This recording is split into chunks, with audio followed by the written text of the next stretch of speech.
a better way. You don't have to be. Well, hi folks, this is Jack Spirko with another edition of the Survival Podcast.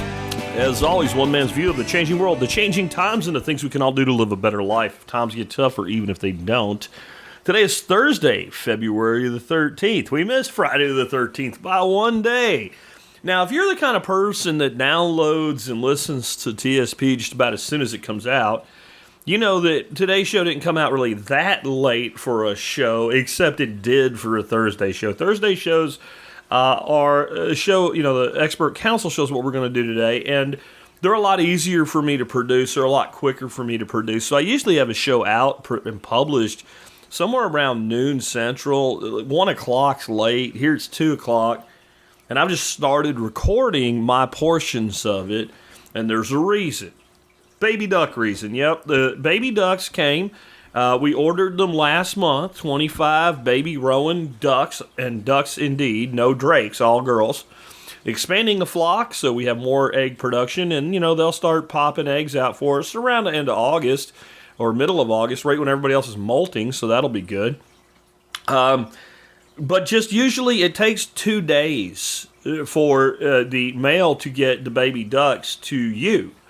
And they were in the Coppell Distribution Center, which is not that far away, but that usually happens, and they usually don't get to the local post office where they'll let me pick them up. And I figured they'd be here tomorrow morning really early. They'd call me at like 4 o'clock. That's typical. But no, I got a call as I was getting ready to start producing the show. And then my grandson and I went and got the ducks, and then there was some other stuff that was needed, and the first store didn't have it, and the second store sort of had it, and all in, we ended up burning about 2 hours to go get them, so that pushed me back about 2 hours. And then some other things were going on with setting them up and getting them all ready and all. I thought I had all afternoon to do that, so it's not an excuse, just a reason. That's why we're a little bit late today. But we got some good stuff for you. Dr. Ron Paul and Chris Rossini will talk to you about DOGE in a way that very few of us are talking about. I'm talking about it this way, and they're talking about it, and a handful of others.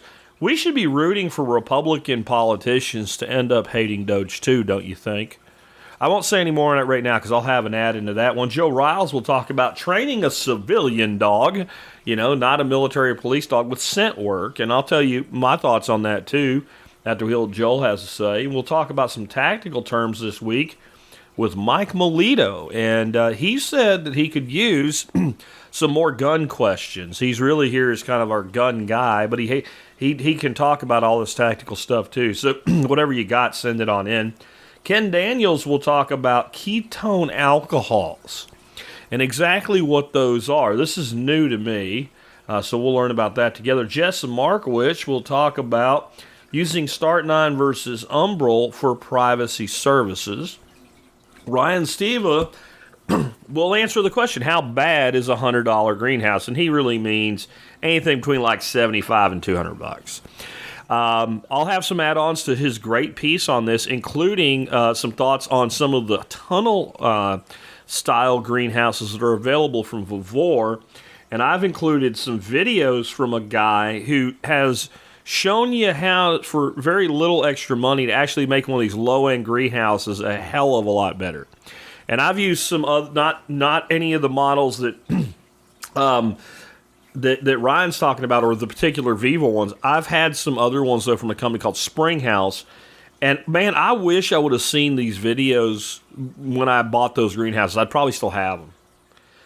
It's a real simple way to really take something super cheap, spend a little bit more money, and make it 100% better. Really like 300% better. Then Nick Ferguson will talk about bamboo and rabbits. Should you be feeding bamboo to rabbits? And his answer is basically no, and then he'll tell you what he would do instead. And then I'll talk about this Ukraine peace deal that's coming. Oh, you didn't hear that? Oh, it's coming. No, it's coming. And little Vlad is begging the big orange man, you got to help. And the orange man's like, no, we got to end this. We got to end this. I'm going to tell you what the peace deal is going to look like. I don't know how long it'll take. I would say soon, but soon in the world of war, 90 days is soon. But I'm going to tell you what it's going to look like, and here's a hint. It's exactly what I said it would look like when the whole thing started over, almost 3 years ago now. To the letter. With one thing in it that I didn't anticipate, and that's going to be the sticking point. Because make no mistake about it, the United States has control here, not Ukraine, not little Vlad. And I would tell you, if I were Vladimir Zelensky, I would be booking my ass a ticket the hell out of Ukraine right now. And I'll tell you some of the ridiculous shit this man has recently said that's not really about the peace deal as a whole. It's just more about his delusional take against reality. All right, with that, let's go ahead and drop in and hear Dr. Paul and Chris Rossini talking about DOGE.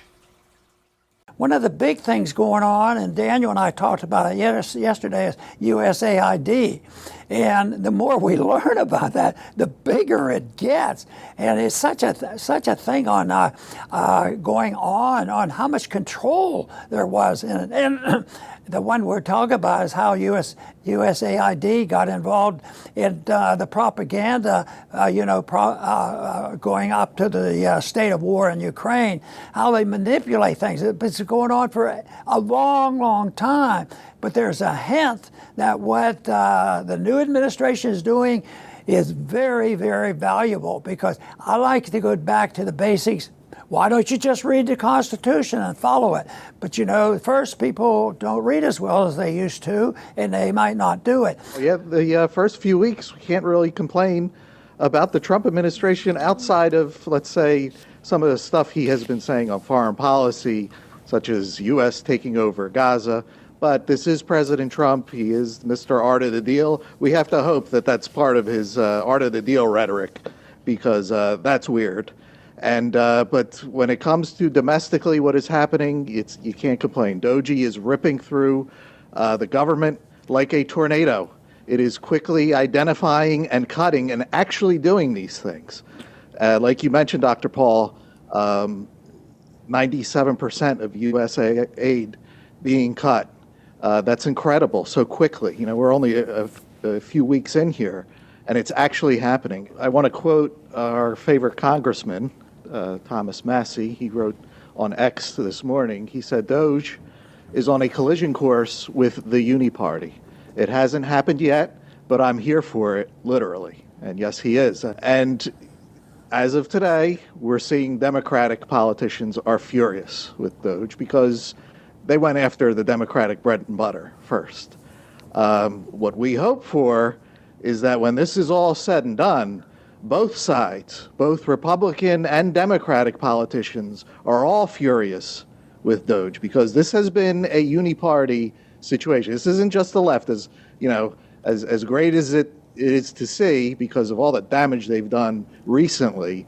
This is a Republican thing too. And we hope that DOGE goes into the defense, into the war party state, into the empire. We have 1,000 bases peppered all over the earth. I mean, you want to talk about waste. Hopefully that's on the menu. And then we'll have both sides furious with DOGE. And if that happens, we will know that it has been a job well done for the American people. Over the years, I've tried to make the point that our problems are almost always bipartisan, or they wouldn't be passed. And what I use as an example, if there wasn't any of this bipartisanship, why would we be in these wars without declarations? Why would we be spending this money and running up with the death? And why do they not, read the Constitution about monetary policy? So it has been, over these decades or longer, it's been bipartisan, especially since the establishment of the Federal Reserve. It was the two parties coming together and tolerating it and allowing this mischief to occur. I completely agree, but let me tell you what I actually see going on right now, and it's why I think you might never, ever, ever see like the House or the Senate set up committees that really dig into the meat and potatoes behind all of this. Yes, the Republicans have done as much, and I'm not saying like they've done some bad things too. No, I'm saying they've done as much with this bullshit as the Democrats have. I'm watching people like Senator Lindsey Graham, warmongering little groveling piece of crap that he is, right now talk all kinds of trash about how Democrats have been using this. We're shutting off the gravy train. This is the motherfucker this is the reason we are even in Ukraine. He was the architect behind the color revolution in 2014, where the United States overthrew a democratically elected new leader of Ukraine because we didn't want them. Because they were too friendly with Russia. We just don't like the choice you made, Ukrainian people. Screw you, we're going to change your election by convincing the radicals among you to have a giant riot that we'll back. And it was all funded by USAID. And you know who sat in a building looking out the window with smiles on his face while it happened? While we abandoned our own freaking people? And told them to fend for themselves, but yet he was protected? Lindsey. This is what's going on with this right now. All the Republicans are like, look at what the Democrats did. Look at what the Democrats did. You know what they're all thinking? They're clutching their pearls in private going, oh, they don't figure out how much of this we were involved with. Let's put it this way. The last 2 years, who controlled the House? Republicans. Who funded all this shit? Where do you think all that money in USAID came from? You know, did the Democrats really do it? Or did fucking Mike Dickhead Johnson tell you, oh, we have to pass the omnibus. We really don't have any alternative to it. We can't have individual bills. That's crazy. McCarthy did the same shit. Who had the House? I know the Democrats had the House for 4 years under the second part of Trump and the first part of Biden. But who had it with Trump the first 2 years? That would be the Republicans. Who had it? Who controlled the House for the majority of the time Obama was president? That would be the Republicans. Hold on, guys. We cannot say this is Democrat waste. I know you want to. I know it feels better. I know the left is the one losing their mind about it right now. But when it comes to senators and congressmen, let me tell you what's really going on. The Republicans are doing the only thing they can do to defend themselves. Oh my God, look what they did. I can't believe they were sending money to Venezuela for transgendered operas. You knew it. You knew it. The Republicans have been enriching themselves off of this grift as much as the Democrats. Maybe more. Maybe more. They are in a hard place right now, between a rock and a very hard place. And what they have to attempt to do right now is feign outrage, pretend they just didn't know, and try to hope that the left continues to throw them the lifeline that they're throwing them. Because the left is stupid. Like, as dumb as the right is, the left is so much dumber. And I'm talking straight up IQ points here. If you look at the average elected Republican versus the average elected Democrat, I bet there's a 10 to 20 point average IQ delta minimum. And when you're talking about people that are surfing in at around 100, most of them, a 20 IQ deficit puts somebody at an 80. You're 5 points away from being legally retarded. Some of these Democrats, you listen to them and you cannot believe this person has power over anything. These people shouldn't have power over a goldfish. And so they're so stupid that they're railing against this and they're not even taking the opportunity they really should have.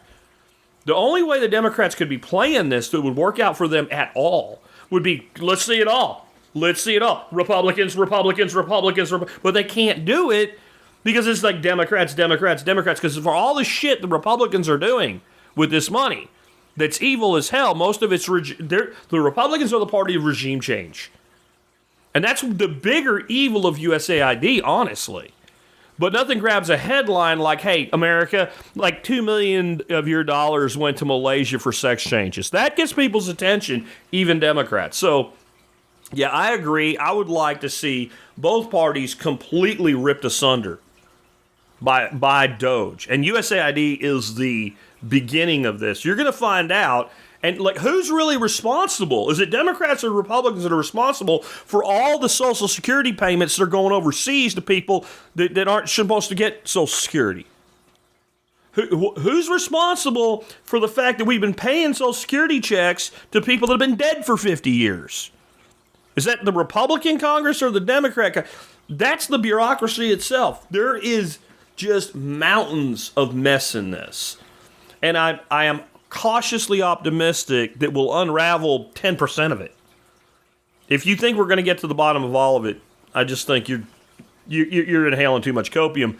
Let's go on and hear on about scent work with civilian canines. Hello, TSP world. This is Joel Riles coming back to you from Fortress Canine and Canine Academy. And today's question comes from, I believe it was Tim. He's got a high drive German Shepherd, and his question is there any civilian use case for scent work for a dog? And so the short answer is yes. Okay, we're done, right? No, the longer answer is this. There's two general kinds of scent work that we typically do with dogs. One is some form of tracking, right? So we're finding a person, and that could be hostile tracking. We're finding a bad guy who ran away into the woods. It could be non-hostile tracking. There's a lost child or a hunter who got lost out, in the mountains, something like that. Or a elderly person who's wandered off, right? Maybe has dementia or something. That also in general would apply to cadaver dogs, although cadaver dogs are using more of a technique that's more similar to the second kind, which is finding an object, right? So a lot of police dogs are trained to find narcotics or explosives.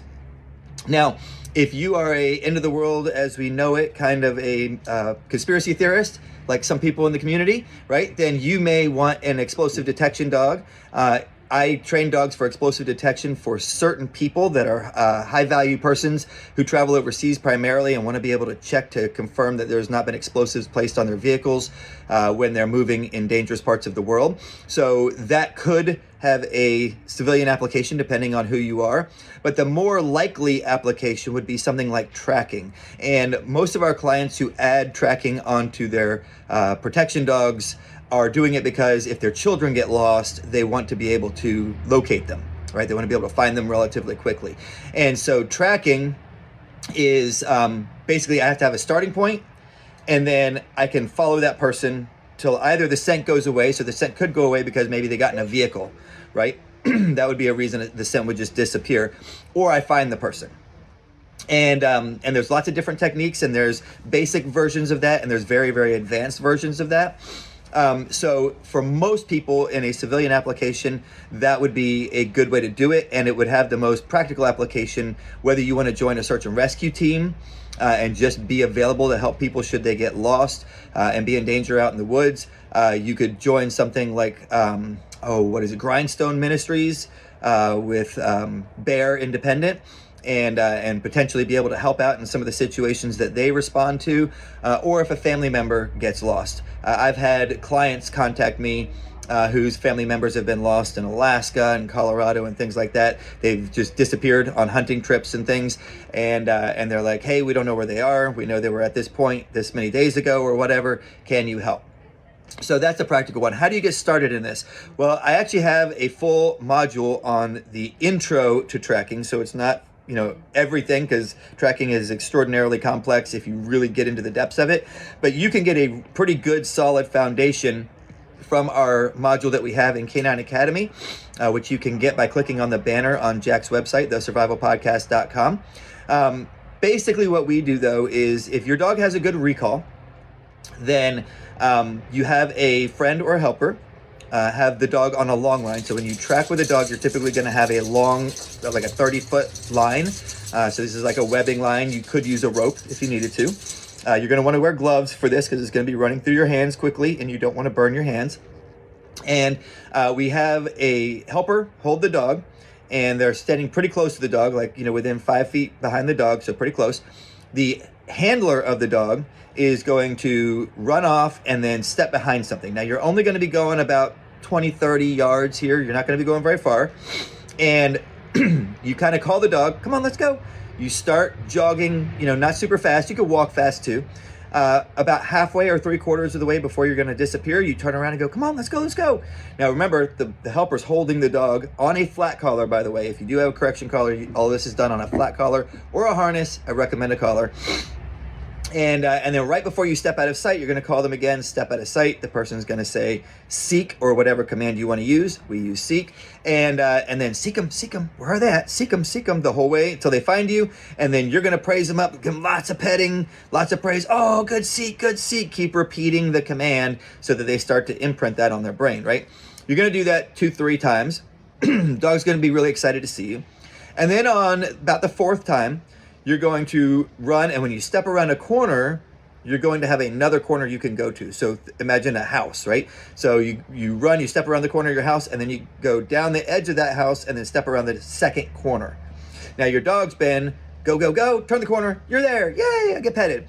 On this particular one, your dog's gonna go to the corner, turn, and you're not gonna be there. And so they're gonna have to use their nose to figure out where you went. And then when they walk down the edge of the house and turn the second corner, they find you. And we just incrementally build the difficulty of this up until they're super excited to track. Remember, your praise at the end of the track is super important. And then you can just keep developing that. You can get into where you can run 72-hour long tracks. So you can definitely get to where this is really good for a high energy dog. It's a lot of fun. It is a lot of hard work for the handlers too. The hardest part that I found in this is finding people who will actually go lay tracks for you. Because if you're doing this for real, you're not going to be just training on like groomed football fields. You're going to be training in thorns and brambles and snow and mountains and swamps and thickets and all sorts of fun things like that. So if that's something you're into, that would be a great way to train with your dog. Besides bite work, it's probably the funnest thing that we do with our dog. So I hope that question was helpful. If you guys have any other questions, feel free to email me, joel@fortresscanine.com. Also, if you want help training your dog, you could check out canineacademy.us. Again, I recommend going to Jack's website, thesurvivalpodcast.com, and clicking on the banner, the Canine Academy banner there on the side of his website. If you are looking for a protection dog, or you're looking for a working line German Shepherd, Dutch Shepherd, or Belgian Malinois puppy, check out fortresscanine.com. Until next time, remember to train hard and stay safe. I would say I think this is an incredibly valuable skill to teach your dog, and specifically those of you with big properties and kids.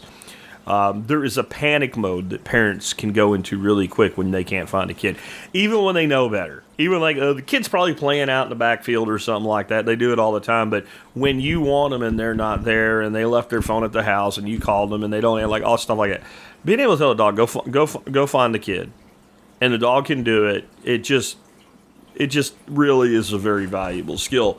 And this is an interesting thing about this skill. There's almost no dog that can't do it. I don't care what it is. It'd be a Yorkie.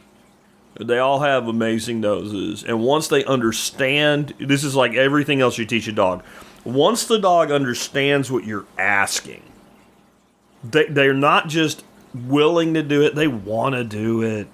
This is fun for a dog. Like, part of understanding this is like, you know how like there's this thing that stinks really bad, so what does your dog do? It rolls in it. Have you ever wondered why that dog rolls in it?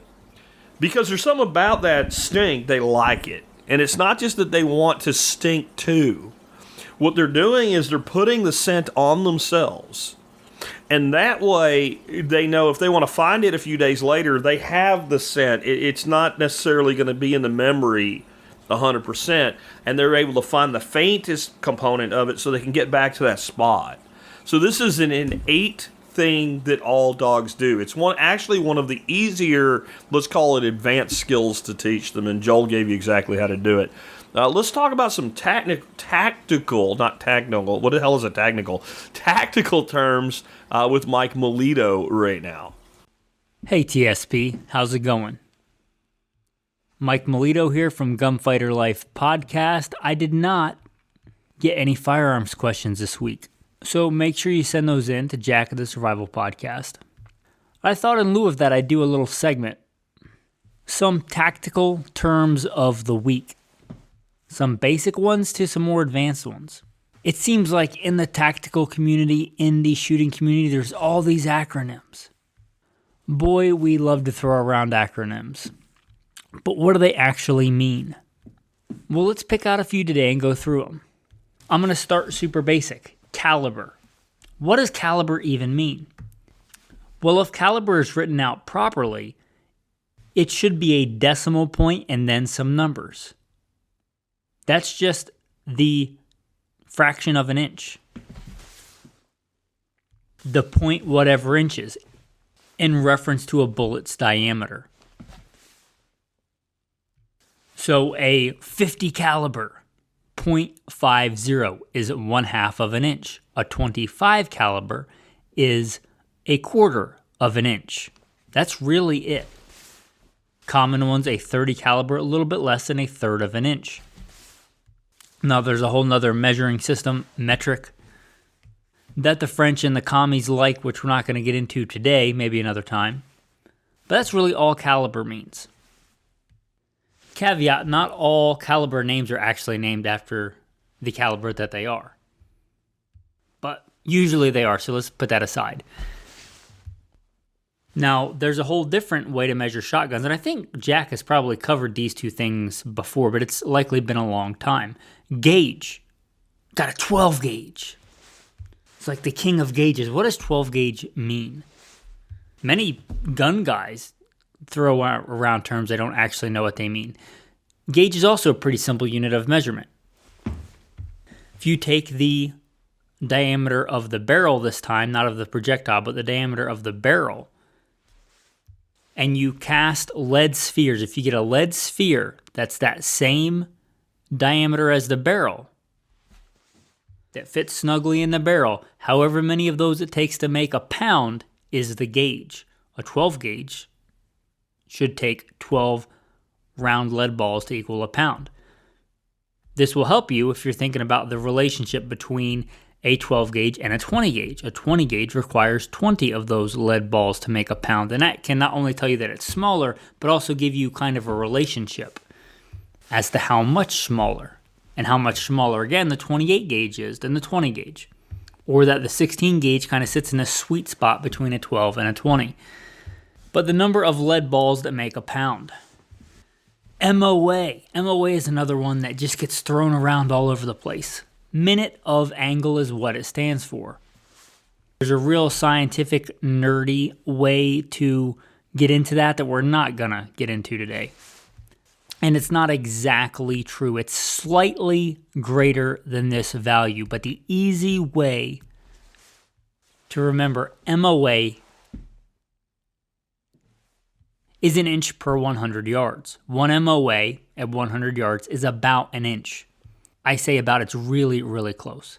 It's like if I say pi is 3.14 and you're like, nuh-uh, it's 3.14, whatever. Okay. Technically correct, but for all intents and practical purposes, MOA is 1 inch per 100 yards. So 1 MOA at 100 yards would be an inch. 1 MOA at 200 yards would be 2 inches. 1 MOA at 50 yards would be a half an inch. How this is often used is people saying, my rifle will shoot 1 MOA. That's kind of like the gold standard, 1 MOA. And a lot, I think less rifles are true 1 MOA rifles than people actually say. But that's what they're trying to convey to you when they say, my rifle is a MOA rifle. That means at 100 yards, it'll drop rounds in 1 inch. There's different ways to measure group size, but generally from the center of the hole to the center of the hole would be 1 inch. That would be a 1 MOA group. Now, a tactical term that's often thrown about military and police circles is LPOP. Gotta set up an LPOP. We don't want to get ambushed. We gotta set up an LPOP. What is an LPOP?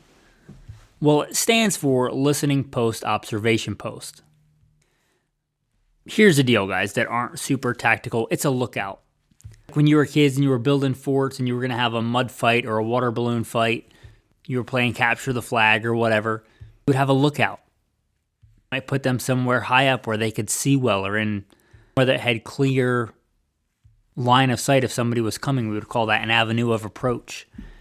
But it's a lookout. That's really all it is. You hear this in prepper circles and tactical circles. It's just a lookout. You have a lookout. You have a designated place where you have a lookout.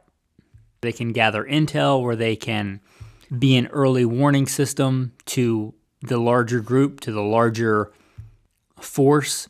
Listening post, observation post. This is just something I'm trying out, guys. If you guys like the tactical terms of the day, there are plenty of them I can do on weeks when there aren't questions. So let Jack know if you like them or not, or if Jack likes them or not. It's his show. Thanks, Jack. Thanks, TSP. Have a blessed day. I just want to say, I think that was a really good segment. There wasn't really anything in there I didn't know, but I do think sometimes those of us that get really tied into anything, whether it's guns and tactical stuff, or whether it's plants or aquaponics or, me with herpetology and reptile stuff inside the trade. There's a lot of verbiage you throw around. And I've been in many discussions with people where you kind of see people that are interested in what you're talking about, but you can tell the eyes start to glaze over. They don't know what you're talking about. You're going too deep off into nerdland for whatever that thing is. And I think it's a good thing that people at least learn the basics of anything they're interested in, including kind of the inside jargon, right? The inside baseball jargon. So it might be cool if he were to keep doing these, and maybe I'll come up with a hashtag for every expert council segment that has one of these tactical segments in it, maybe something like once a month.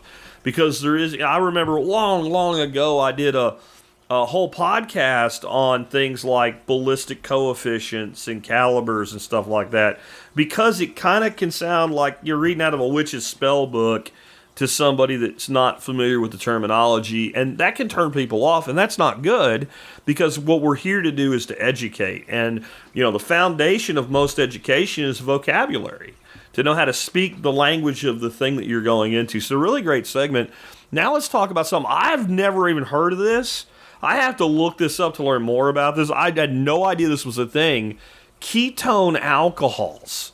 What the hell is that, and why would you want it? From Chef Ken Daniels. Hello all, Ken here with drinkeatlearn.com. This week's question comes from Lisa. Hey Ken, do you know anything about these ketone alcohols? Because I'm starting to get questions about it and I have no clue what they are. Are they safe or are they just some new weird drink? Lisa's actually one of my close colleagues in the beverage industry, so I appreciate her reaching out about this topic. I've been holding off on this topic for a while, not because I didn't care, but because I needed to actually learn what the hell I was going to be talking about. There's a lot of hype, a lot of bold claims, and let's be honest, a lot of unknowns. So I wanted to really research some info before answering. And as a sommelier and beverage professional, I've been getting more and more questions about ketone alcohol. If you're sitting there thinking, what the hell is that? Don't worry, you're not alone, and I'm here to help. So here's what I've learned from my research, speaking with industry colleagues, speaking to industry professionals as well, and actually buying some of these products and trying it. We're going to learn about what ketone alcohol actually is, how it's made, and what the future of this drink will be. All right, well, first things first, ketone alcohol isn't actually ethanol. It's a synthetic alcohol substitute called R13-butanediol. And for you nerds out there, sorry if I mispronounced that. Instead of being processed like traditional alcohol, your liver converts this synthetic compound into ketone. Now, if you've ever done a keto diet or fasting or just heard Dr. Barry or Jack talk about ketosis, you know what ketones are. And ketones are produced by the liver when the body burns fat for fuel instead of carbohydrates, commonly during fasting or low-carb diets. These ketone alcohols are currently being sold as ready-to-drink cans in both liquor stores and supplement stores. Now, if you're thinking these drinks are 100% butanediol, think again. Most of these ketone-based RTDs, as they're called in the industry, are cans that are on the market trying to mimic traditional cocktail flavors by using botanicals, ginger, and citrus extracts to create something close to like a Moscow Mule. Marketing firms are hoping to find these ketone mocktails in the hands of health-conscious consumers everywhere in the next few years. Their recipes try to use ingredients like monk fruit for sweetness, adhering to the no sugar, no carbs, so it won't mess with your insulin. Could we see more complex, ready-to-drink cans emerge? Possibly. If this takes off, you can bet companies will try to elevate it beyond just a basic canned beverage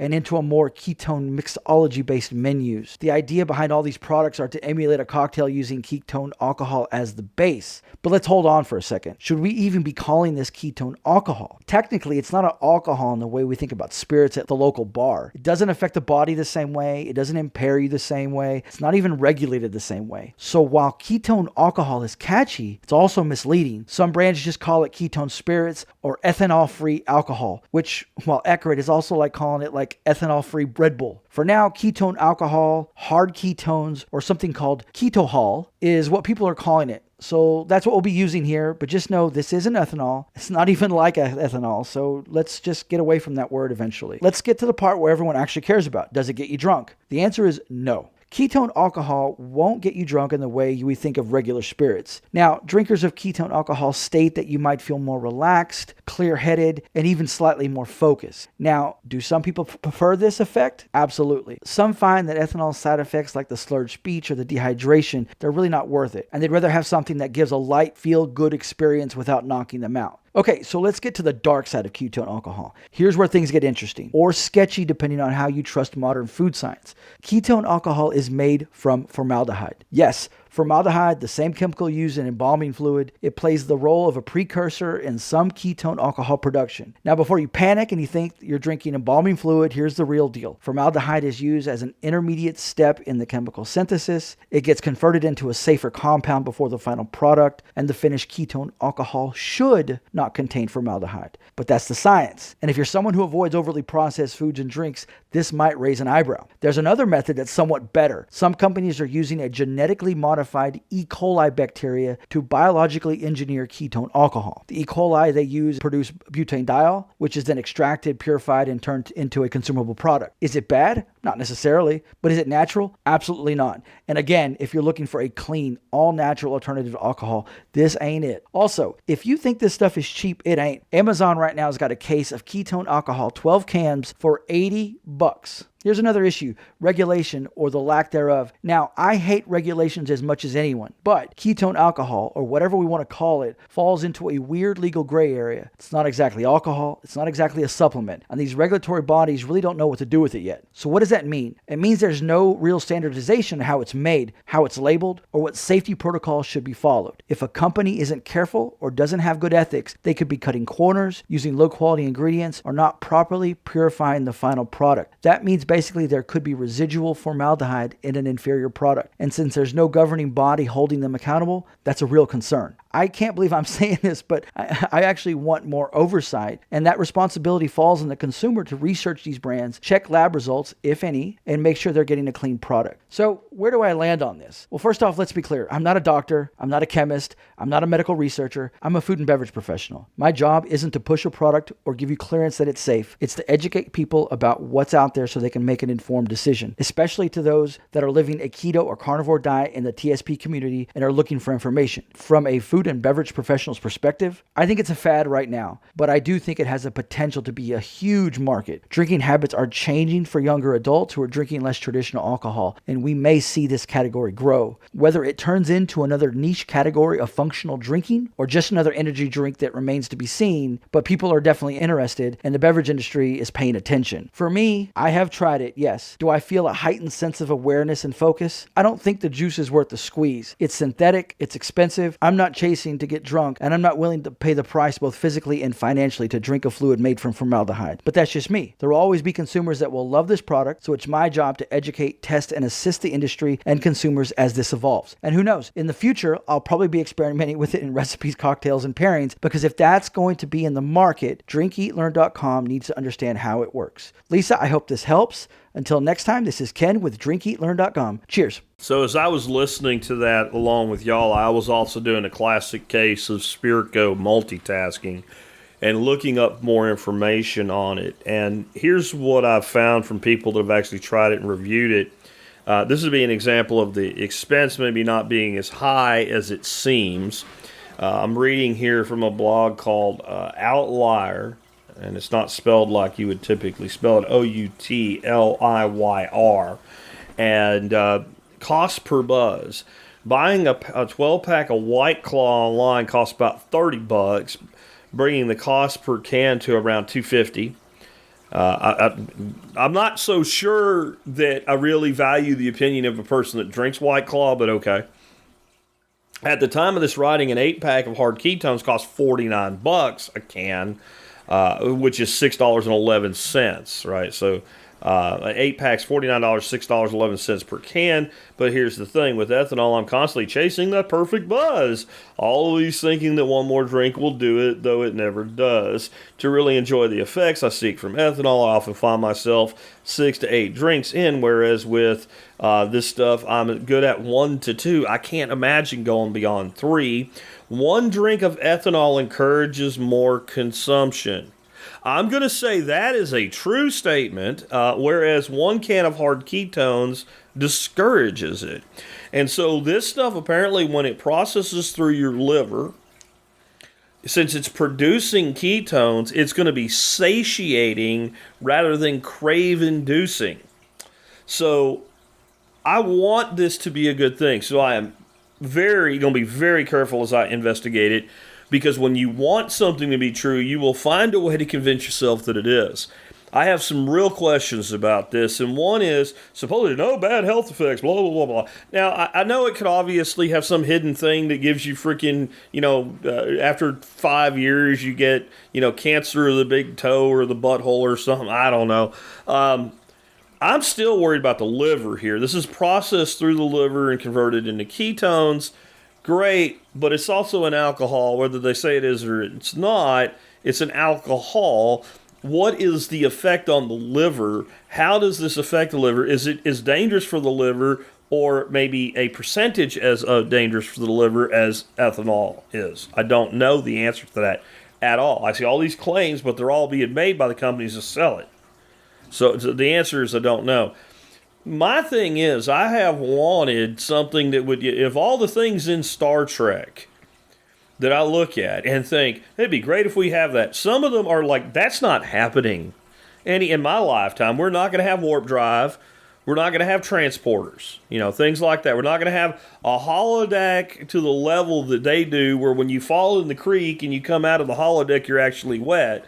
Or you can sit down with replicator technology integrated into holodecks and have a steak, and you're in a holographic restaurant eating a replicated steak. We ain't going to do any of that. I understand that. Synthale, or synthahol, is what they call it on Star Trek. I'm like, this is the one that the chemists seem like they should be able to pull off. I enjoy, let's say, a vodka martini. I enjoy... I make this drink right now. It's kind of one of my mocktails, and it truly is. And it's got some sugar, and it's a very small amount because of how you make it. You use about 1.5 ounces of orange juice. And tangerine juice is better if you can get it. And I got this idea from Topo Chico, by the way. Topo Chico sells a pre-mixed thing that kind of does this, but this is a lot less expensive. And then you take a bunch of ginger root and you peel it and you throw it like a Nutri-Ninja and add just enough water to make it into a well-ground paste. And you grind the shit out of it so that when you stir it into a drink and you drink it, it's not chunks. And then you put about 1 teaspoon of that into the glass with the tangerine juice, ice, and then sparkling water. And that's been one of my go-to, evening drinks. And I might drink 2 of those. So that's 3 ounces of orange juice. It's like 10 carbohydrates. It's not a big deal. It's certainly less negative on your health than 2 gin and tonics. That said, I've thought over and over, this thing screams, put gin in me, right? Like, and I've even thought about buying some of the non-alcoholic gin, distilled gin-like water is basically what it is, and saying maybe that would be good in there. I would love for something like this to exist. There are a lot of us. There's people that think no one drinks alcohol for the taste. You're wrong. You're absolutely wrong. Even people say there's no flavor to vodka. Well, it doesn't taste like bourbon or scotch, but it certainly has a flavor. If you handed me a drink that had a shot of vodka in it and the exact same thing without the shot of vodka in it, I'm pretty sure I can tell you which one it is. Now, so I would love to be able to have a non-alcoholic alternative that let you have the type of culinary experience, I guess. Now, there's something, like Ken said, this stuff doesn't get you drunk. Well, maybe it doesn't get you drunk, but all the stuff I find on it says it gets you a buzz, whatever the hell that means. So if anybody actually uses this stuff on any kind of a regular basis and has a more informed opinion, I would love to know more about this one. I didn't even realize when I was putting the show together today how deep this topic went. And with that, we'll move on. And we're going to hear from Jesse on Start 9 versus Umbrell for all the wonderful things both of them can do. Hi, this is Jesse Markowitz from YourPersonalBitcoinAssistant.com. Today I have a question from Dan. Dan's question is, what are your thoughts on Start 9 versus Umbrell? Additional details. Dan is big into privacy and looking for something that might be cheaper and easier. First of all, congratulations for looking into this. If you're into privacy and or self-sovereignty, running your own server absolutely makes a huge amount of sense. For not much work, you gain much more control and privacy by running your own services rather than having it run on a big tech server. This is a key part of exiting the matrix. Instead of Dropbox and Google Docs and someone else's Bitcoin node, you can run all those services and more, saving yourself money and increasing your privacy and security. Having decided to look into this, the first thing to be aware of is that both Umbrell and Start9 offer out-of-the-box solutions where you can purchase hardware from them with their software pre-installed. If that's easier for you, that's fine, but you can also download either of these for free and install on your own hardware or even a virtual machine.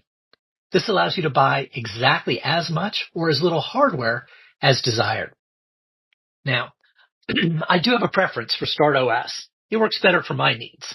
Of course, your mileage may vary. If you're focused on Bitcoin nodes in particular and not concerned about running any other services, there are also more node-in-a-box options. I'll explain what I think is the most important when choosing a home server platform, but it's better for you to pick one and get started than to delay and do nothing. First of all is the ease of installation and maintainability. Both StartOS and Umbrell offer pre-installed on hardware that they sell, as well as free downloads for do-it-yourselfers. Both are easy for the initial installation. I prefer StartOS for ongoing maintenance. In particular, one-click backups for any or all services is a huge advantage. Umbrell does offer backups within some services, but not at the operating system level. Umbrell offers a live usage display showing CPU, memory, and storage used per service in a more graphical manner. StartOS has similar data in more of a textual form as part of the monitoring menu. Next, how easy is it to use on a daily basis? While the interfaces are different, I found both very easy to use. I suggest you watch some demo videos and see what looks easier for you. Or, if you have a little time, install and try it out first on a temporary basis. Again, an old laptop or a virtual machine works great for this. Next, networking. How easy is it to get to your device and services from your home network and other locations? Both support local network connections and remote connections via Tor. Remote access via VPN or Tailscale is easier right now in Umbrell, but the next version of StartOS, currently in alpha testing, significantly leapfrogs Umbrell's capabilities. It will offer a very simple way to access via VPN, and if you own your own domain, making it very easy to point your own domain to your own server directly. This would allow you to have something like bitcoin.mydomain.com as a way of getting to your Bitcoin service, or vw.mydomain.com as a way of getting to your Vault Warden service. Another key aspect is security. Both are open source and reasonably secure out of the box. StartOS makes using HTTPS very easy with self-signed certificates. Umbrell does not support HTTPS easily. I haven't tried it yet, but I have read that there are some workarounds for Umbrell using a Cloudflare tunnel. Next, the amount of services that are offered. Umbrell has a lot more, almost 200 services at apps.umbrell.com. StartOS has over 40 services on the marketplace.start9.com and the community marketplace. For me, all the key services I'm looking to run are already on StartOS. If there is something extra you need for StartOS, their developers are super helpful working with service owners to get additional services packaged for StartOS. Critically important for me is that the StartOS support team supports not just the OS, but also all the services on the official marketplace. So if you have issues either with the OS or those key services, the Start9 support team can assist with all of that. And speaking of support, I was unimpressed with the support experience with Umbrell. By contrast, Start9 has offered outstanding support consistently. Support in the forum is free. Lifetime support via Matrix is included if you purchase a device from Start9, or you can separately purchase their support package. That support channel is currently staffed 15 hours a day with technical experts who are happy to help, again, both with StartOS, networking so you can get to your StartOS machine, as well as running those services on that as well. This is one of the things that I do as a part of my Bitcoin business, is I do provide some contract tech support specifically for StartOS on that line. So depending upon when you check in, you may find me there as well. Finally, Dan raised a concern about privacy when starting one of these servers up. When you put a new computer on your home network, there shouldn't be any privacy concern. When you access that server locally over VPN or Tor, there should still be no privacy concern. If you're concerned that someone else will know that you're running your own server, just don't tell them. If you're concerned about when you purchase the server, that someone will know that you've purchased one of these types of devices, you can check with them on their privacy policy. For Start9, they don't particularly care. As long as they have any email address so they can contact you, your payment goes through either via Bitcoin or whatever it is, and they have an address they can ship to, they're perfectly fine with that. They're not tracking anything else on that. And if you can deliver it to a PO box, they're fine with that as well. So you don't have to give up your real name or reveal any privacy on that side of things. If there are other concerns or questions you have on this, or any other questions you have on Bitcoin, home technical issues, Start9, other technical stuff, please get them into Jack. I love answering these questions and hope to do a bunch more. This has been Jesse Markowitz with your personal BitcoinAssistant.com. Good stuff from Jesse. Next up, I have a piece by Ryan Steva, the homestead consultant. He's going to talk about cheap greenhouses and his experience and opinions. He also has a playlist with a couple of videos on one particular model he bought you can check out. And I'll come back and tell you a little bit about some ways you can actually make these things a hell of a lot better. And I've got a resource for you guys on how to do just that, specifically with the hoop house style greenhouses from Valor. Hey Jack and TSP community, this is Ryan Steva. Today I've got a question about using cheap greenhouses. You've probably all seen them on Amazon or Vivor, these greenhouses that are small and somewhere between about $100 and about $200. And I'm sure you've all wondered whether or not they work. And I've had the opportunity recently to get my hands on one, work with it, try it out, find out all the pros and cons. I had a specific use case where I had a client who was wanting cold frames, but the cold frames were going to cost probably 4 or 5 times as much as putting up one of these cheap greenhouses or hoop houses.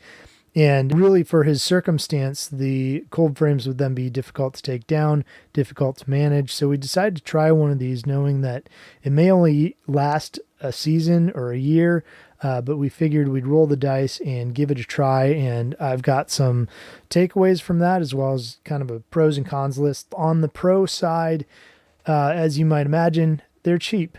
Now, I'm not saying that as in a good value. Value is a different word than cheap, and I use the word cheap very specifically and on purpose here because not only are they inexpensive, there's a lot of quality issues with them as well. So on the pro side, it's inexpensive. On the con side, it's poorly made, poor materials, low quality. Another pro to these systems is that they're easy to set up. I set this one up in about 45 minutes, including putting the plastic cover on. So it was a pretty quick process. Another pro is that these greenhouses or hoop houses tend to be fairly functional in the right circumstances with some modifications. So keep those caveats in mind.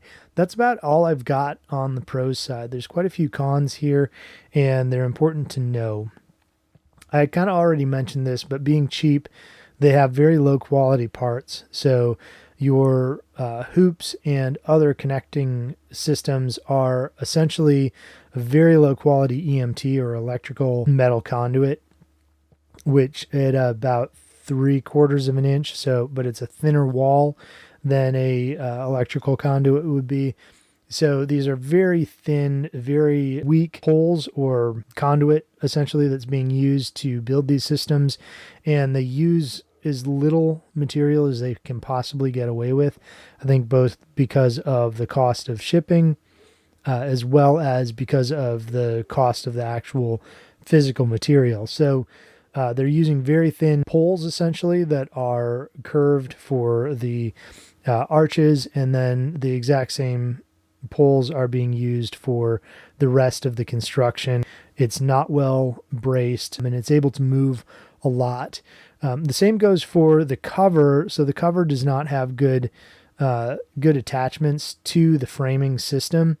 And that's a really big problem too, because that means you've got loose cover And on greenhouses, a loose cover can be a really big issue because it can flap around in the wind, which will destroy it much more quickly. It will also shake the system, which will cause the interior parts and things to degrade more quickly and just do damage in general. But especially the cover will get damaged. And so not having good ties on the cover, not having good supports and cross bracing on the system itself means that overall it will wear out a lot faster. There are a few things that I found that could be done about that. And actually I'm including a link to a series that I'm doing on buying and using a cheap greenhouse like this, and is it worth it, and what some of the modifications you have to do are. So I'm going to include that for Jack to put in the show notes so you can see the visuals about some of the things that I'm talking about. Now, my biggest complaint with these greenhouses in general, not just the one that I got, is that the tie downs are absolutely atrocious. Think something that would be like the stakes for a kid's tent are the tie downs for this entire greenhouse. So this is going to open you up to both liability and the potential for damage, because if you were to use the tie downs and attachment ropes that come with these systems, inevitably within a day or two, any even decent wind will lift this thing up and throw it into your neighbor's yard or across the street or just throughout your property, doing damage to different parts of your property. Not to mention that the greenhouse itself would be irreparably damaged. So the tie downs that come with all of these greenhouses are absolutely useless and should not be used. In my case, I used T-posts and ratchet straps, and that's doing a really, really good job. Then I also used some weights on the inside, on the frame, as well as wood chips, which I put the wood chips about 1.5 feet deep on the inside and the outside right around the edge of this thing, which is going to increase the insulative value quite a bit as well. So there's some modifications that can be done like that are really, really helpful. But you need to make sure if you ever use one of these systems that you abandon the tie downs that they provide and provide your own that are much more secure. Another con that I noticed is that I don't know how long the cover is going to last. So the plastic covers that come with these may or may not be appropriately UV resistant, so they may break down quite quickly and you may not get a full use out of them that you'd like.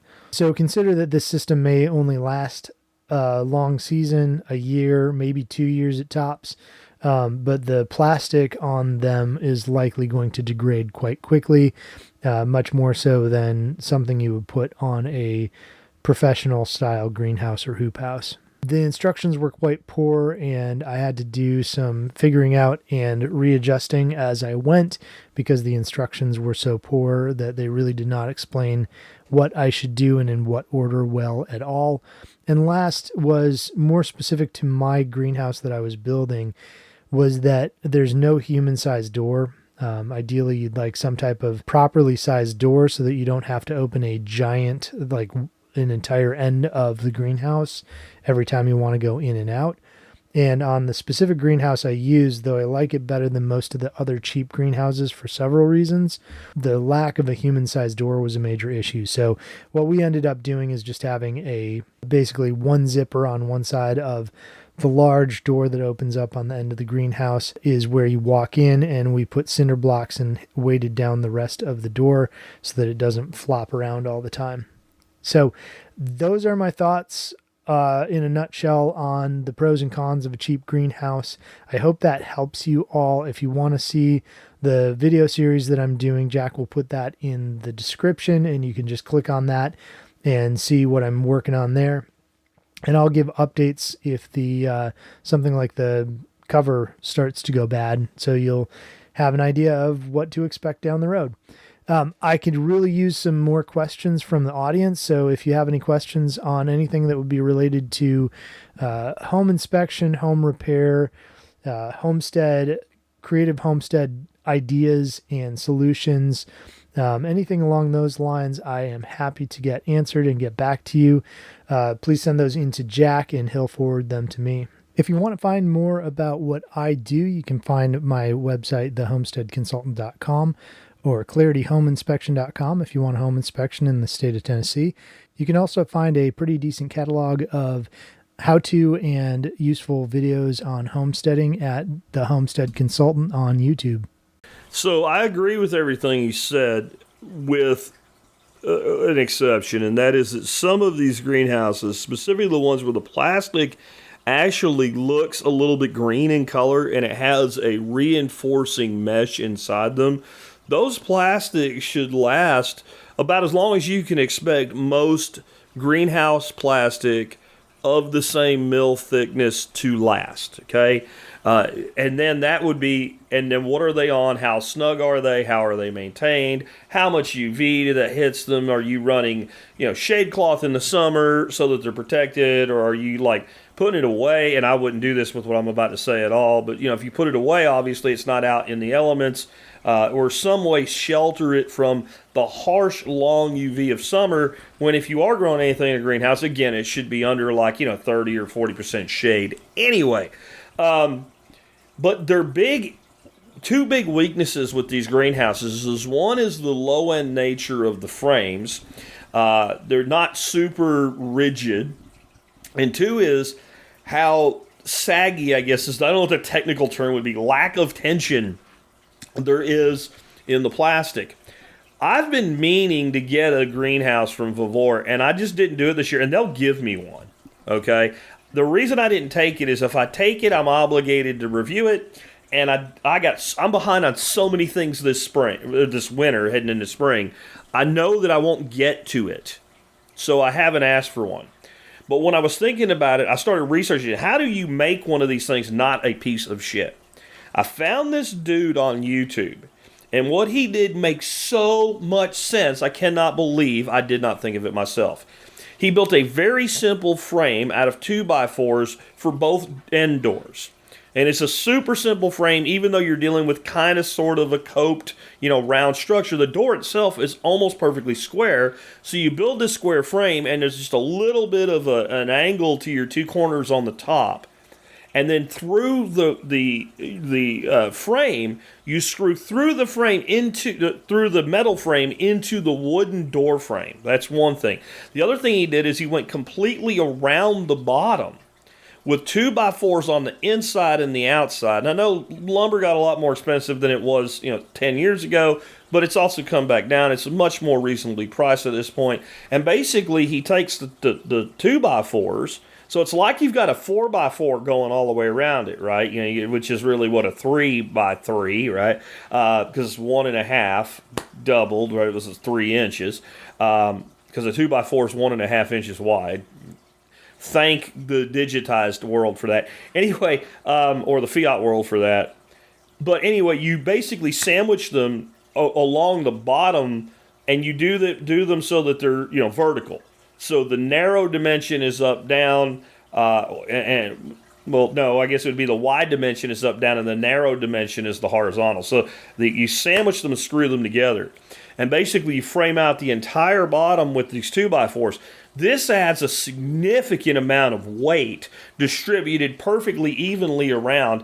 And then when you put your plastic on and you do all this, you're able to snug that plastic up. Because what inevitably happens to these lower-end greenhouses, that plastic sags, and the first winter storm that piles up ice and snow on it just blows through it, collapses it, breaks it in some way because it doesn't shut off. And the way he did it, he goes around and he's pulling, it's like tight like a drum skin. And I really believe that, you might think, well, if I'm going to do all that, why don't I just build one? You'll never build one for the price of the cheap greenhouse kit, and some of these bigger ones from Vavor are like $170, because you get the metal framing, you get all the little pieces, parts, you get the plastic, the zippers, all of that, and then just a little bit really relative of expense into the lumber. You'll never build one on your own for less money that's anywhere near better. So I think that these have a real potential. And so if you've been thinking about doing a greenhouse, you can check out today's show notes, and you can see the videos I'm talking about. And I've got a link to the tunnel-style green horses on Vavor and my discount code that you can use to get another 5% off. I think this is a good plan. I'm going to eventually do it. I just do not have the time and the mental bandwidth to mess with it right now. With that, let's go ahead and move on. The next one we have is on bamboo and bunnies. Hey there, Nick Ferguson here with an expert council answer for Amos on feeding rabbits. And he said, question for Nick Ferguson, can meat rabbits eat bamboo? If so, what would be a good species? I live on a small lot in town in central Illinois, zone 4B, and raise meat rabbits, quail, and laying hens, looking to ease my feed bill as free-ranging isn't an option for me. Thanks, Amos. Well, reports are kind of iffy on that, so I can't say for sure. Like, if you look online, you're gonna find different reports. Some people say no problem, some people say it's poisonous. I've never personally tried because bamboo species are just generally not very much nutrition for the space they take up. I don't really have any growing on my property. There's some here local, Arundinaria tecta, I believe, which is not like bambusa. It's just a giant switch cane. The real legit bambusa species, bambusa genus. They're expensive. They're sometimes hard to get established. They're somewhat slow growing. The edible ones are, you sometimes have problems with it. It's a lot of complication.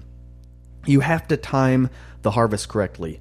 Otherwise, it's going to mature past an edible stage, and normally that edible stage is just going to be less fibrous, more sugars, which is great if you're putting it in something like a stir fry.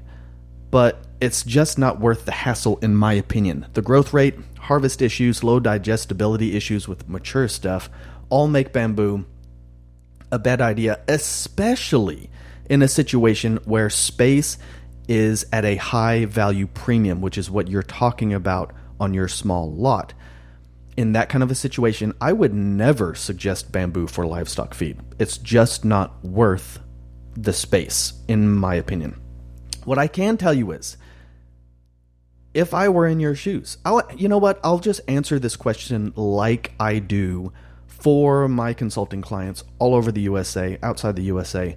I'll put myself in your shoes with your goals and your constraints in mind, and I'm going to tell you how I would solve the problem utilizing my knowledge and experience base as if I were in your shoes on a small lot in town, zone 4B, raising those animals. I tell you what, I grow one or several of the fodder trees I use to make up my fodder tree bundles that I sell on Rare Plant Store. It's not because I sell them because they're the best. I sell them because that's what I'm growing for my animals.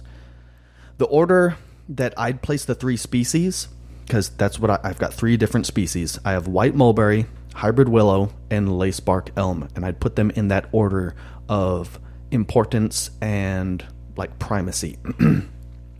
And if you only have room to plant the mulberry and willows, which I really suggest you at least have those two planted specifically for fodder, then you could use the lacebark elms as beautiful landscaping shade trees. They're quite literally what I'm lining my future driveway in and what I'll be planting all around future houses, workshops, and barns, because they're just good around buildings for shade. They're absolutely stunningly gorgeous. And I'm actually planting hundreds of them specifically for fodder to feed herbivores. So, if I had to pick only one, though, it would be the white mulberry. But honestly, all three is a lot better because you're going to get a more varied diet. I know this all might sound a little bit self-serving or like an advertisement for tree sales, but when I'm doing the exact same thing to solve the exact same kind of problem, and I sell tree packs designed specifically to solve the problem, it's quite literally the best solution I can come up with. It's the solution that I'm actually employing in my personal life. It works fantastically. After years of these trees in the ground, they're still working great, better now than when we planted them years ago. So maybe it's self-serving, I don't know. But it is what I'm doing personally to solve the exact same type of problem. So until I see some different scientific data that allows me to formulate a new opinion, especially on something like bamboo, then I'm going to go with the tried and true answer. The mulberry, in in my experience, is going to, and the willow, especially those two, are going to produce more and higher quality, higher digestibility feedstock for those animals. Those three species should make up the backbone of your livestock feed needs. And the cool thing is any excess can be dried and fed later in the winters to really any of those animals. Less so for the birds because they're more of an insectivores, omnivores than the rabbits. And during the summer, if you have so much excess that you need to get rid of it, then feed it to earthworms or black soldier fly larvae to supplement the feed for your chickens and quail. All of the manures from all those animals can be processed by either of those types of soil creators, the black soldier fly larvae and the worms. And then if you have too much compost, feed it back to the plants and complete the entire nutrient cycle. Keep creating more fertility, recycling everything back to the system until you have too much, and you have to sell high quality compost. What a terrible problem to have. Too much fertility. Ugh. Hope that helps, man. But personally, I would not consider bamboo as a viable solution to feed rabbits. And certainly not the best one. So that's what I think. We still do have plenty of fodder tree packs and some great carbohydrate feed trees for fattening animals in the bacon tree pack. Good for more than making bacon, of course. Anytime you want to get perennial carbohydrate drop on your land, the trees that I have are some of the best, in my opinion, for doing that. The fruit tree and bush pack are all running low or sold out. As of recording this, we've sold out of a few things, but most of the fruit tree packs are single digits now. So for those of you who haven't nabbed one of those packs, don't wait till you get the gardening bug in this spring, because we probably won't have any left by then. Check them out over at rareplantstore.com. Oh, and I'm going to be speaking in Arkansas at a fundraiser for Caleb House. If you've never heard of that ministry, check it out. They provide a safe recuperation home for rescued sex trafficked victims. I'm going to be speaking there in Arkansas, and that is a sister ministry to TJ's Bear Independent Group. So check out the Refuge Ruckus event, and I'll be there in about a month. I'm Nick Ferguson with homegrownliberty.com. Do good things. I actually completely agree with Nick's answer. I mean, one thing you have to understand about bamboo, it's a grass. It's a really big grass, and it has a lot of utility to it. But very small portions of a cane would actually even be something a rabbit would really want to eat. Your leaves and the little twigs that lead off of the main cane, that's about it. And your yield for them would be relatively low. The one place I've seen it fed to livestock extensively is in some of the work that Jeff Lawton does. And they always, on a larger project, plant lots of bamboo because it's such a damn good construction material. And it's also, speaking of dam, right, the other kind of dams where we impound water. It is one of the best plants in the world to plant on the breast of a dam because it is a rapidly expanding, running, very tight-rooted grass, which means you get an incredible mat of roots that are incredibly resilient. You can cut it down, it grows right back. It's grass. It's just grass, it's 50, 70, 100 foot tall, depending on the cultivar. And so they plant it mainly so it's an anchor material on a dam. So you don't want to put trees on the breast of a dam. And you want to put something that gilds everything out and shores it up. And then if you want a function stack, now you've got a material that can be made into ladders and plant ties and walls and fencing and all this other shit. And what Jeff's people always do is when they cut down big hunks of bamboo, they take it to the cattle and the goats, and they don't cut it up at all. They just put the whole canes over the fence to them, and they eat all the leaves off it, and that speeds up the processing. So it's like a treat for those animals. If rabbits, I just don't like. I'll defer to Nick on that. I just don't know, but I think there's better ways to feed rabbits from a space to yield ratio, as he said. All right, so I want to talk to you real quick about the Ukraine conflict coming to an end, because this is about to happen.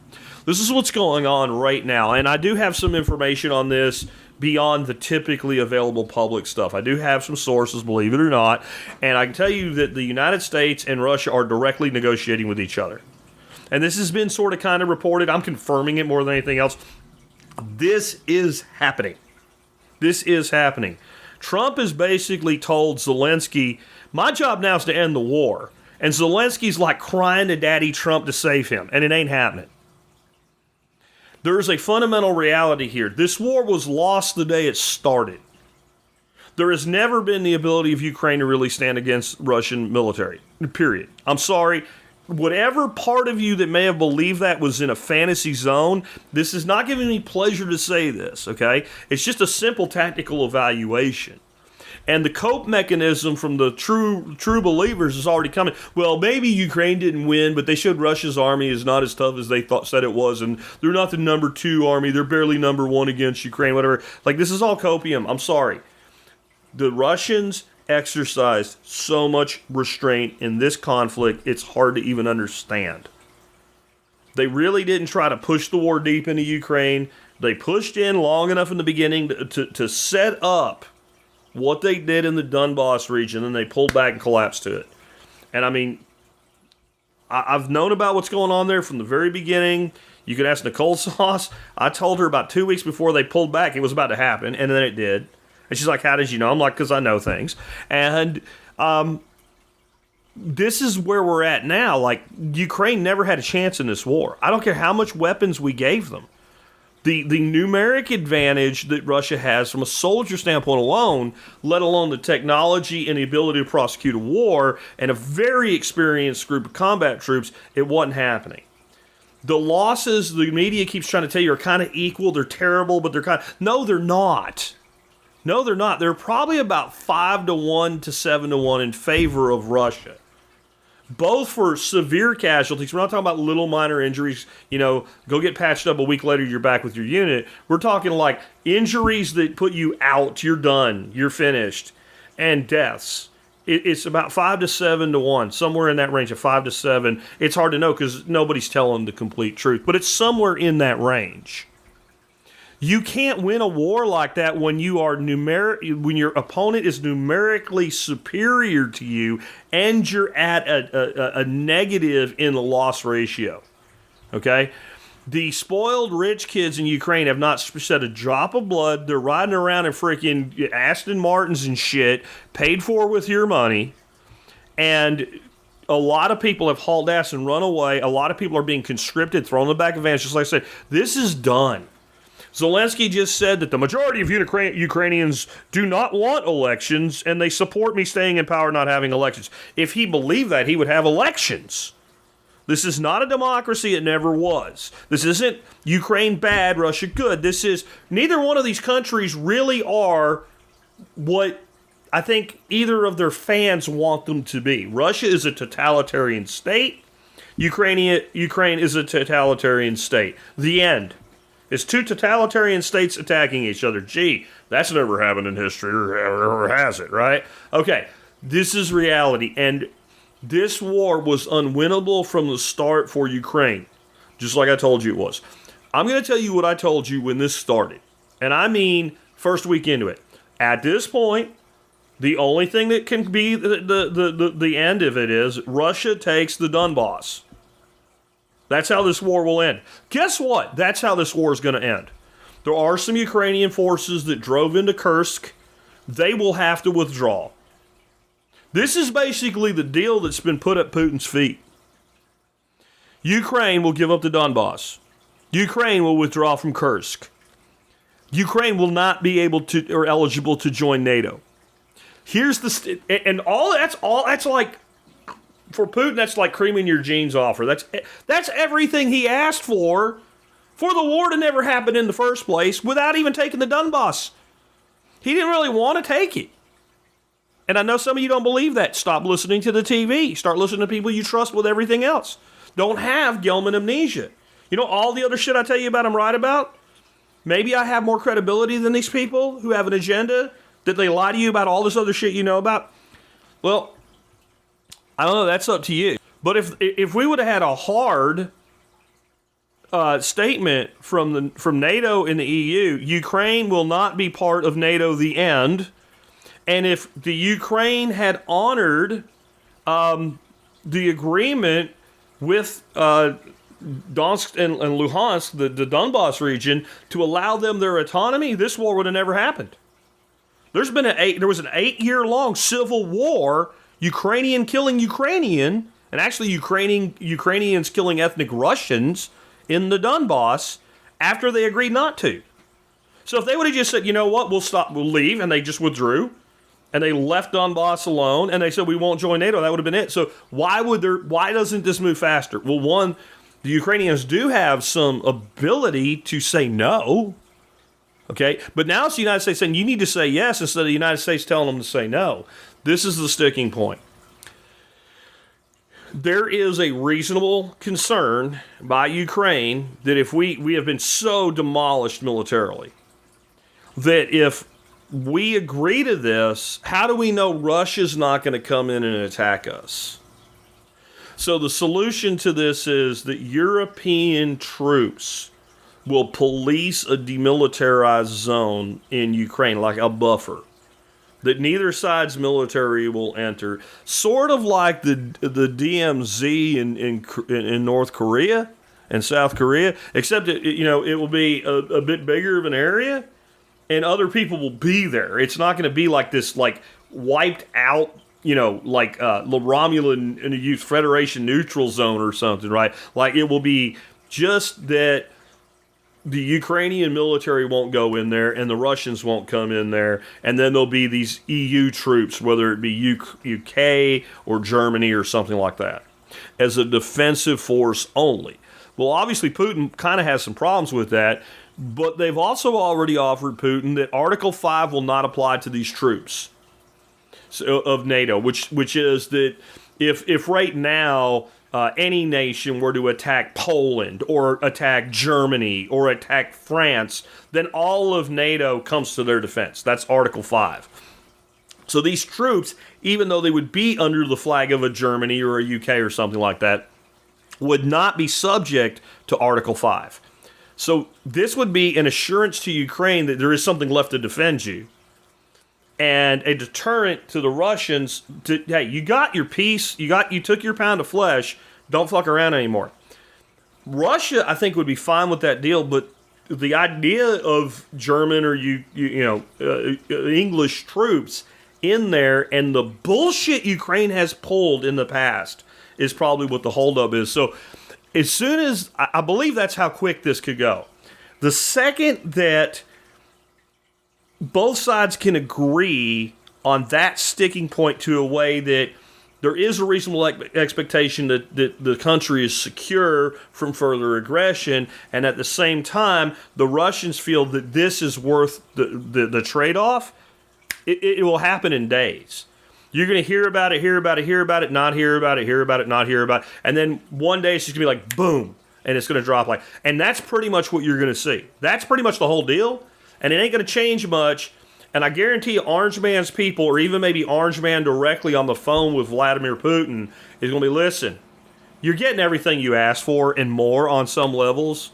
You've expanded your territory again. It will also be the official recognition of something that's been real for a long time, which is Crimea is Russia. That's what's going to happen.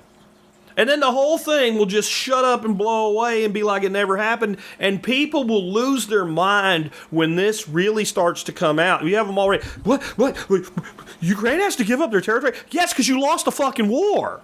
When you lose a war, sometimes, I know this is crazy, but borders change. I think there's these people that live under this delusion that national borders, as you know them today, are some sort of sacred thing ordained by God or something. If you go look at, like, there's time-lapse animations you can look at of just Europe and the way borders changed over, like, the last 1,000 years, this last 75 years has been, and still that changes, like East and West Germany becoming just Germany and some other stuff, right? But like literally the last, like from World War II to now, has been the most stable the borders in Europe have ever been. When people go to war, sometimes one nation beats another nation, and we're not all America. America tends to go beat the shit out of another nation and then say, hey, okay, we're friends now. Okay, let's shake hands. We'll come rebuild your country for you. Not everybody does that. Some people are maybe, a little smarter than us from an economic standpoint, at least. Not everybody's going to go pump a Marshall Plan in. Oh, but that's the other side of this. There will be a U.S. Marshall-style plan for Ukraine to rebuild it, even though most of what the Ukrainians will still have has not really been blown up. Like, all the real destruction is on the piece the Russians are going to keep. Oh, and you're going to have a very pro-Ukraine political situation when this is over. People like Vladimir Zelensky, not him in particular, he's going to need to get out of Dodge faster. They're going to kill him. I cannot tell you how high the hatred of the average Ukrainian is for this man. It's more than you can imagine. I'm talking drugged through the streets, hung from a light pole by his ass. Hatred. Like Mussolini level hatred, lining up to spit on the body while it dies. Hatred. But his party will become the permanent dominant party. Because when you remove the Donbass, it would be like coming to the United States and you take Texas out of the country, make it part of Mexico. The Democrats now pretty much control everything. It would be more like taking Texas and Florida and making them to Florida is their own country or part of Mexico. Now, what does the next election in the United States look like at a federal level? Okay, or you want it the other way: you take California, Oregon, and Washington and give them to Canada. What is it now? The right completely controls the country for decades. That will be the outcome. The Marshall Plan will be really the Black Rock and Brown and Root Plan. And Orange Man's laying the boundaries for that too. And people that always think I'm being pro-Orange Man when I say what's really happening, this is not pro-Orange Man from me. We're going to basically take $500 billion of minerals, oil, gas, and rare earth minerals from Ukraine as payment for all the fucking money we already gave them. That's the deal Orange Man's he's going to offer to Zelensky and the Ukraine government with an understanding like this is how this works.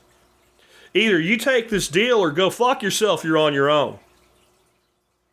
Now, publicly, it'll be a lot more diplomatic. Behind the scenes, that's the deal. Well, this is the deal we want. You don't want it? Okay, you are your own country. Right? This is going to be like the conversation you have with a 22-year-old who still lives at home. And they start telling you, well, Dad, Mom, I don't think I should have to answer to you anymore. I don't know why you're giving me all these rules. I don't know why you're in my face. I'm a grown man. I don't have to take this. Well, son, you're right. Here's a box. Well, what's in the box? Look in the box. Why did you give me a box of Hefty Sacks? For you to pack your shit and get out. You want to my house, my rules type of situation. That's the deal that the Ukrainian government is going to be offered. You want us to fix everything. You want us to go square on this. You owe us for all the money we gave you that you wasted by losing the war, which we took the kid that this is what happened. To put it back into like grade school or junior high. We took this kid that we knew was going to get his ass beat in a fight. And we convinced him he could win. And when everybody got off the bus, we all got around to watch him get his ass kicked. And the guy that was kicking his ass knew he could kick his ass, so he had some fun with it and didn't just try like beat the shit out of him. Every once in a while, we got in and broke it up enough and said, hey man, look, I know you think you're losing, but look, here, take this pine cone and scratch him with it. This'll work. Get back in there, right? Like, this is what we did. We caused this, and when I say we caused this, I don't mean we caused it since the conflict started. I mean we caused it going back to the freaking 90s, but we amped up our causation with steroids in 2014 during the color revolution. We turned over a freaking election. No matter how you feel about this or how mad you get about this when I talk about it, please understand that one thing is true. The Ukrainian people voted for a president, and we changed the results of the election intentionally for our own agenda. And once that happened, where we ended up, we're lucky. that that's as bad as it got. This was a true risk of a World War III situation. And there's a lot of evil shit I can point out about Vladimir Putin. But I'll tell you one thing the man doesn't want. World War fucking III. His restraint is what prevented an escalation to World War III that for some reason the psychotic psychopaths in NATO and the United States of America in particular wanted. John Bolton and Lindsey Graham were jerking off together about the Luft balloons blowing up. I guess because they all figure they're going to get in those caverns in Virginia. And screw you. But this is it. This is the end. This is the end of this. Oh, by the way, another little thing. There will not be a single soldier from the United States military, sailor, marine, whatever, in Gaza Strip ever. Egypt has stepped up, and this whole thing was a head fake by Trump, and he's just nuts enough that these foreign governments can't risk that he's bluffing when he says something like, we'll just take it over. We'll just rebuild it. We'll turn it into Riviera. I'll build a skyscraper there or some shit. That was never going to happen. There's no public support for it. And Trump's a populist. So, there's your Around the World in a minute. With that, I'd like to thank y'all for tuning in today and letting me rant a little bit. Sorry that we were a bit later than normal. I appreciate you tuning in. Tomorrow will be a Friday flashback.